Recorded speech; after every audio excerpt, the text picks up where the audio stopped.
2 అణుబాంబులు వేసినందుకే హీరోసీమ నాగసాకిమ ఒక భయంకరమైన ఘోర కళని సృష్టిస్తే ఈ రోజుకి బాగు చేసుకోలేని పరిస్థితి ఉంది. అవన్నీ ఈ రోజుకి బాగు చేసుకోలేని పరిస్థితులు.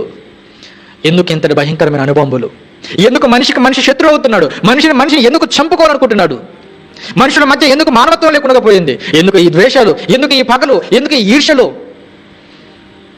మాట్లాడితే మా దేశం వృద్ధి చెందుతుంది అంటావు, మా దేశం వృద్ధి బాటలు వెళ్ళిపోతుంది అంటావు, మా దేశం జ్ఞానంలో ఎదుగుతుంది అంటావు.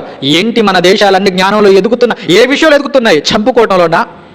ఈరోజు ప్రపంచ దేశాలు అడుగుతున్నానండి. ప్రపంచ దేశాలలో ప్రతి దేశం మాట్లాడుకునే మాట ఏంటంటే మా దేశం జ్ఞానంలో ఎదుగుతుంది అంటాడు.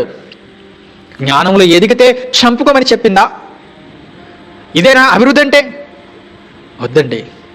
మనిషిని చంపుకోవడానికి కాదు దేవుడు సృష్టించింది. మనుషులంతా ఒక్కటిగా ఉండి ఒకే తండ్రి పిల్లలుగా ప్రేమను పంచుకుంటూ, ఒకరు లోటులో ఒకటో అర్థం చేసుకుంటూ, ఒకరి ఆకలి ఒకరు తీర్చుకుంటూ, మానవత్వపు విలువలతో బ్రతకాలని దేవుడు ఈ మనుషులను సృష్టిస్తే, ఈ మనుషులు ఒకే భూభాగాన్ని భాగాలుగా చేసుకుని పంచుకుని దేశాలుగా పేర్లు పెట్టుకొని నీరుని విడదీశారు, గాలిని విడదీసుకున్నారు. ఇది మాదిరి గీతలు తీసుకున్నారు. దానిలోనికి పరాయి దేశపు వాడు వస్తే చంపేస్తున్నారు, యుద్ధం చేస్తున్నారు. ఇదేంటండి? ఇది ఎక్కడ ధర్మం? ఇది ధర్మం కాదు, ఇది అధర్మం.